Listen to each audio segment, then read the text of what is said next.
Welcome to Professor Sky's Spam channel. This is the channel where I talk about anything except for new music. And I want to continue my series, which is going to be hopefully monthly, on what I call good YouTubers. In this case, FD Signifier, sometimes goes by Feek the Signifier, and why he is a good YouTuber. Now this is going to be in two parts. The second part is going to be much less important and much less interesting. I'm going to be providing a direct response / meditation on his wonderful videos about allyship and where I see myself fitting into that within the context of making this very video. So stay tuned to the end, or don't.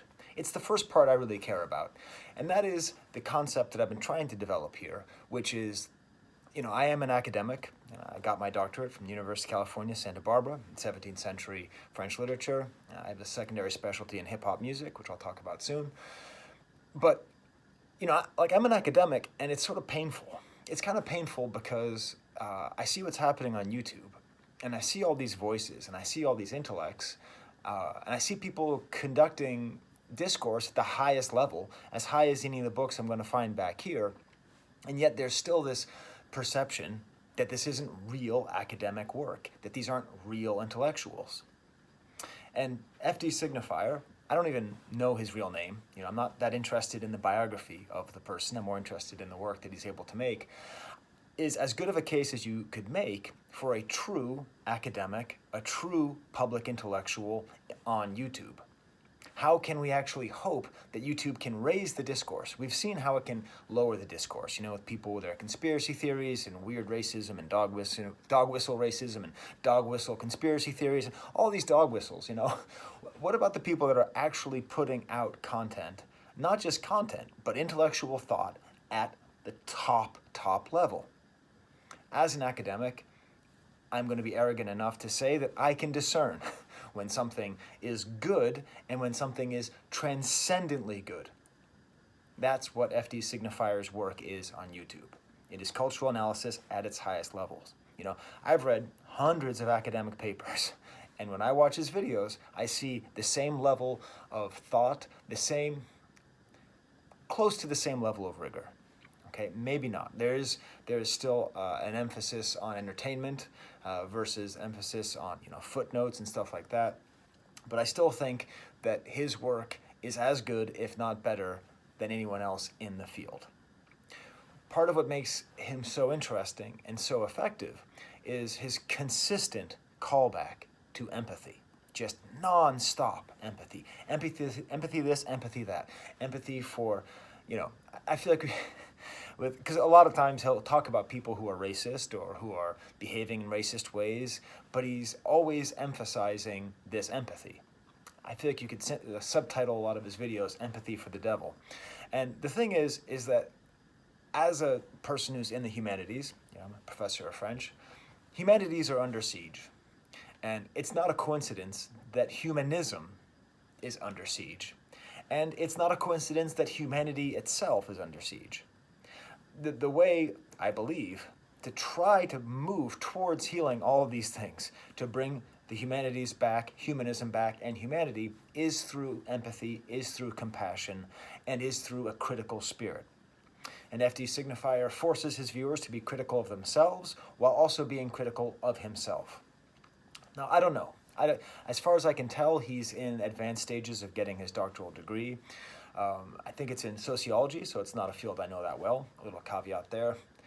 But it's one of these great frustrating things where the idea that Harvard, Chicago, Duke, any place that has a great sociology department, any college, isn't knocking on his door, praying for him to finish up his doctorate, to give him a job and get him in the classroom, and give him double the standard rate for a first-time professor.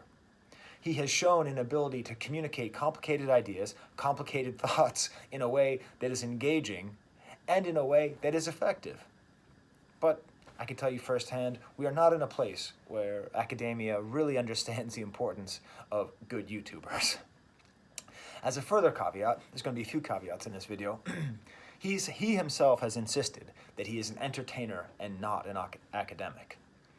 He is an academic, but his videos are entertainment. And to that, I would say, that's what you have to say. If you're a real academic, you have to say that. You know, on my videos, on my main channel, and on here, even though I am a professor, I don't call these videos classes, because there's no assessment tools here. There's no student learning outcomes. You're just watching me talk, and it's entertaining, hopefully. And you like looking around in the back and see, is that Picasso? Is he really flexing with his copies of his complete editions of Wool and Bart? I am. You know, like it's entertainment. You know, I focus on looking a certain way that's consistent. I make sure my hair is as good as it can be on whatever day I'm doing it. But come on, watch a video like his video on the movie Baby Boy. That's where I'm going to start. You might not remember Baby Boy. Came out 2001, I think 2001, by John Singleton, great director, Boys in the Hood. And this is the video that not only inspired me to make this video, it inspired me to, for the first time ever, give to a Patreon. Because this is the thing. I saw Baby Boy when it came out in the theaters, I think even opening night. And I knew there was something there. It's a weird as hell movie. And I left feeling like, and when people talked about it, which very few people did, unfortunately, you know, I was like, it wasn't bad. Really, why was it good? I couldn't quite figure it out. And in his video, he lays it out perfectly. He is able to give voice, to give words, and most importantly, first-hand accounts of why it is a good and interesting depiction of black masculinity at the turn of the century. Then he's able to extend it, and this is what makes him so impressive. He's able to extend it in a couple different ways. In one way, he talks about how Jennifer's Body, the movie starring Megan Fox from a decade ago, has seen this critical revival because of feminist YouTubers, right? And he's making a claim that maybe Baby Boy can get the same thing. In this way, there's a real mission to his channel, because he is effectively taking forgotten black media, or underanalyzed black media, and lifting it up through his persuasion and through his power. Then he goes on to compare it to Their Eyes Are Watching God, a comparison which when you're an academic, there's this constant pressure to publish. You know, it's like the most important thing. And part of the reason I do a YouTube channel myself is because I kind of hate writing. I mean, I don't hate it. It's just I get all up in my head and I try to be perfect. And like my thing is speaking. Like I love speaking. I love sharing ideas. I love talking. I don't love editing. I don't love accidentally using the same word 4 times in the same paragraph and then having to figure out other ways of saying the word that I'm just trying to use, you know? And this video does exactly what an academic presentation can do, does exactly what a paper can do if it's worked, making this fascinating comparison between these works, which on the surface are very different, but in their essence are very similar. That is just the beginning. I'm going to talk about some more of his videos now. Before I go any further, he has a video on allyship, which I'm going to be talking about soon, and one of the most important things he talks about is knocking. So I haven't really addressed themes of race in any detail here. So he taught me how to knock. What he says is you have to have a disclaimer to state your purpose. My purpose is to praise a very good YouTuber who is not only a good YouTuber in terms of his intellectual rigor and analysis, but also a great humanist who is showing a side of life which I believe to be underrepresented. However, what he's showing is a lot about black masculinity, and as I've been taught how to knock, I come in peace. My take on all race issues are automatically incomplete because of the lack of experience. Okay? I do not have an insider's view. I do not pretend to have an insider's view. And this is part of the reason why his channel is so interesting, because it's constantly aware of this issue. It's very much about black history, black cultural history, and American history is black history. American culture is black culture. In particular, American culture is black male culture. Language, music, you know, art, theater, cinema, basically every single corner of American culture has either been completely created by the black male American experience or completely altered and evolved. And there's very few people giving this the attention it deserves from this perspective, from this insider's perspective. But before I say there's very few people doing it, let me add another caveat here. What the hell would I know? I'm not really looking. Are you? I'm not. I'm really not looking that hard. And this channel constantly keeps you, and by you, I mean me, one who is not insider to the plight of Black Americans, constantly aware of their own shortcomings. You know, I work at an institution. I don't say its name. I do not represent that institution. I just work here. But there was a colleague of mine, a faculty of color, who was talking about this trope, you know, because like most colleges, the faculty are predominantly looking like me, at least in terms of race, not in terms of gender necessarily. And there's this whole trope like, well, we can't find qualified applicants of color. And this colleague of mine said, well, you haven't asked me where to look. I could find 5 people for every job you just filled, you know? You sort of have to look. And this is my biggest fear about FD Signifier, is his channel, right? Like when I started watching his stuff, he had fewer subscribers than me, which is kind of obscene because his content is so much better than mine, but whatever. Then he got blessed by the algorithm, and he now has 10 times as many viewers as I do. Hopefully he'll get to 10 times as many viewers as PewDiePie, but the world is not just. But the biggest fear I have is that he's ending up in this position of having emotional labor. And he talks a lot about that, about the emotional labor of Black people having to answer for white people, or answer to white people, or explain things to white people. And as his audience grows, it necessarily gets larger and larger and more filled with people who look like me, people who've had my experience, who are trying to figure out what is the inside scoop. So he has this whole essay about John Henry and about how he doesn't dream of labor. That's my biggest fear, is that at a certain point, he will feel like an intellectual John Henry, as opposed to what he really is, which is just intellectual, you know? In particular, what I think is so important about his work is the intersectionality with masculine studies, with masculinity studies. 2 doors down, a colleague and a friend of mine who does a lot of work on masculine studies. He works on 19th century Spanish novels, so not exactly the same thing. But it's fascinating because a lot of people don't know this. Masculinity studies is a part of women and gender studies. That's really how it started. You know, this whole question of patriarchy and how everybody loses in patriarchy, it is one of the most essential things that we can have to further feminism, is to have more people doing masculinity studies. So it's not just the race issue, it's also a masculinity. Because for that, I have an insider view. A lot of things that he talks about when he talks about expectations of men and expectations of men in society resonate with me, even if it's just halfway because of the race issue as well. Let me go through some more of his videos, okay? His video essay on Black men and colorism is fairly short, but draws this explanation of the relationship between skin tone and perceived masculinity and perceived femininity.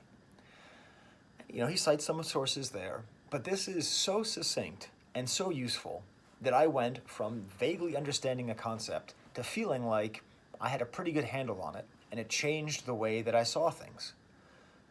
So when I was watching a movie and then I saw a Black male actor, I was able to analyze the skin color, and then I saw a Black female actress, and I was able to analyze the skin color. I was able to understand and see these patterns where I might not have seen them before. You know, it's one of the great blind spots that we have, is it's not race always. Within race, there's a question of color. Black Men and Love is a fascinating piece of work, because this is a thing he does a fair amount. And he does this with another movie called Love and Basketball, where he talks about Black culture that is not made for a white audience. And so in a way, it's always weird for me watching it, because I am a real white audience. You know, I'm a super real white guy, you know.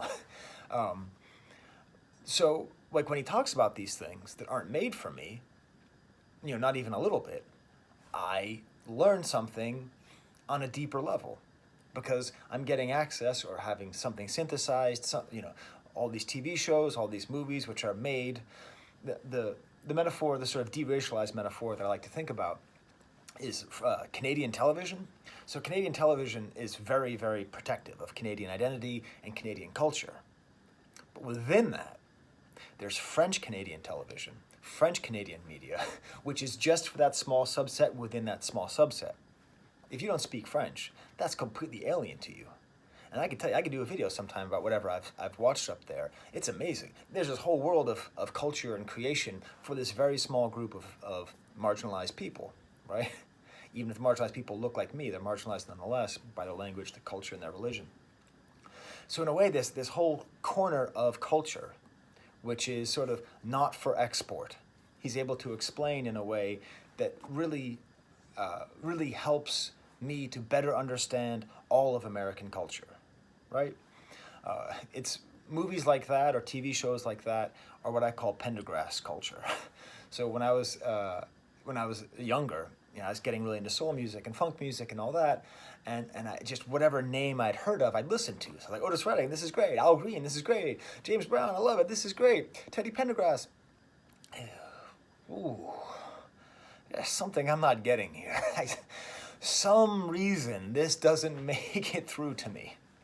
And so this kind of Teddy Pendergrass corner of music, I just sort of identified as being maybe not for me. Maybe not only was it not created by somebody who's had my life experience, but maybe my life experience in some way would preclude me from even having access to it. I don't know. I don't want to get fragile. Speaking of fragility, an amazing thing he also does is he talks as an outsider about me, about my life, about my culture. His video essay on fragile white men explains the phenomena of the late 90s, basically, people my age. He's also around my age. He's like maybe 4 or 5 years younger. It's nice to see somebody over like 30 doing good stuff on YouTube. I try to tell everybody I know, if you have a good thought on your head, just start a YouTube channel. You never know what'll happen. But his essay about fragile white men and about edgelords and about people who resembled myself. I saw Fight Club 5 times in the theater. I have a goddamn Fight Club bathrobe. I paid like $200 to get the Tyler Durden bathrobe. Not a knockoff, the actual thing, okay? The way he's able to explain it through this lens of privilege, through this lens of race, through this lens of masculinity studies is absolutely perfect. And again, he does knocking. He knocks to be led into the world that he doesn't have insider experience with. And always, he's leading with compassion. In a similar way, his analysis of Bo Burnham's most recent work does the same thing. Thank God that's what created the algorithm that got him his success, was his Bo Burnham video. Now, of course, it's a little bit unjust because he's done so much great work before then. I say on Mike Tyson as an example, as a masterclass in masculinity and race and correlation between violence and masculinity and acceptable violence in American culture. I mean, I could keep going. I keep going over every single one of his damn videos and tell you why it's great, but it's the Bo Burnham one that stood out. It's the Bo Burnham one that my YouTube algorithm wouldn't let me ignore. I tried to ignore it. I'm like, I have enough YouTubers. I tried to ignore it. I have enough YouTubers. I tried to ignore it, and then I watched it, and there it is, the best take on Bo Burnham's special that I've seen, tied into this concept of white fragility, existential dread. Speaking of people who are talked about a lot, his 2 videos on Kanye, listen, I've done, I don't know what, like 4 hours on Kanye in the last year. I have really dedicated a lot of time and love and study of Kanye. But his 2 video essays on the relationship between people like him, okay, college-educated black males of a certain age, and their relationship to Kanye helped me to really better understand the division between new Kanye and old Kanye in a much better, more nuanced way. Because I'm always looking at Kanye as an artist, not as a signifier, not as a representation of a certain kind of culture, but just as an artist. So because of that, I always defend Kanye however he changes, because like Picasso, whenever he changes, the whole damn culture changes right behind him. And it's exciting. And it's about time we recognize the greatness of somebody who's capable of changing culture so quickly. But this other this other way of looking at it, this thing that was lost, the loss of the backpack rapper, the loss of this voice of these people, is fascinating. And then he does another thing, which my favorite YouTubers do, which I try to do. He brings in his ridiculous, nerdy love of something into a serious academic study. Okay? So he talks about wrestling. I used to love wrestling, like when I was a kid. Rowdy Roddy Piper was my favorite. Like that kind of stuff. LJN figures fighting each other. I gave up on wrestling when I realized it wasn't real. But he has this whole way of both justifying and glorifying wrestling in a way that's the most convincing way I've ever seen of defending wrestling, while explaining how it pertains to a way of understanding the turns and changes of Kanye's work that is so agreeable, is so enjoyable. I sat there and I was watching his videos, and it's like the way I feel listening to Mozart, and like there's like this little turn in the melody, and I just sit there and I just say, God damn, that's good. The whole time I'm watching the Kanye video, I'm like, God damn, that's good. I want to open up, I can't open these windows. I want to open them up anyways and just scream, everybody watch this, which is why I'm doing this video in the first place. Interestingly, he has this Q&A video when he had 200 subscribers where he emphasizes why he doesn't call himself a feminist. And I think this is interesting because he cites as his biggest influence not only W.E.B. Du Bois, Du Bois, sorry. As a French professor, I have a hard time pronouncing Du Bois's name the way he wants me to pronounce it. But you have to respect him. He says Du Bois and Bell Hooks as his greatest inspiration. And it's interesting because she really emphasizes the importance of calling yourself a feminist. She talks about how it is for everybody, and I teach a class on gender studies, and I start off with Bell Hooks. That's the first thing we read. But I get it. And I get it because we're starting to move towards the second part of my video. We're not there, but we're starting to move towards it, in which he explains that he would rather act like a feminist and have other people call him a feminist instead of saying he's a feminist and expecting applause. We're going to come back to that concept when we get to allyship. What's interesting is in this comment where he's talking about this, he's talking about, in this video as well, he talks about the criticism that black men often receive from black women. And, sorry, I thought my clock was up there. I have to go in like 10 minutes, but I'll have enough time to do my stupid allyship thing. He talks about the criticism black men get from black women. And this is, and I'm paraphrasing, this is what I was able to type up while I was watching. Until black men stop killing black women in private, we're just going to have to deal with black women slandering black men in public. As he says, it is an L we are just going to have to wear. This L is what interests me. He recognizes, correctly, that he, as a black male, regardless of his own actions, regardless of his intentions, regardless of his allyship, has to wear the L. So when we get to his videos on allyship, it is very useful as a reminder to me, personally, I have to wear the L. I can't really be an ally. Or I sure as hell can't call myself an ally. If other people want to call me an ally, potentially, maybe, but it has to be through my actions. Even though he talks so much about race in such a very firm way, it seems as though his greatest militance, or at least his hardest line, is in this question of allyship, which I think is part of his greatest gift to this discourse. In allyship, he begins the video with a clip saying the cookout is closed. The cookout is a metaphorical place in which black society lives, and white people being invited to the cookout. I'm doing too many these fingers, I apologize. Tell me in the comments if I should stop. I know I should stop. The cookout is a metaphorical space where white people are invited and officially accepted into black culture, seen as an ally, seen as one of the good ones. Now, I remember the first time I was called one of the good ones. I was an undergrad, and I was in a African American studies class, and I suppose I gave a talk, and someone said to me, Sky, you're one of the good ones. I remember having that feeling, and it was nice. I remember the first time on my main channel when I was doing a video about hip-hop and race. I don't ever directly address race, but so much culture has to do with it. So someone mentioned, that I was invited to the cookout. And what I love is that Feek, or FD, or however we want to call him, makes it very clear that that was a counterfeit invitation. The cookout is closed. I will never be invited. And much like it's not his individual fault, it's not his individual fault that he has to wear the L for black men with black women, it is not my individual fault. I try very hard as a white faculty member, besides quitting and making sure that someone who replaces me is more diverse, although if I quit they wouldn't replace my line. So I diversify the curriculum. I've created a minor in hip-hop studies. I created a class on Haiti, which I call the most important country in the world, which it is. I'm moving the whole studies of French into a Francophone studies because the French language is black. Okay? It's much more black than it is white at this point because of Africa and the rise of Africa, right? But I don't deserve credit for the bare minimum.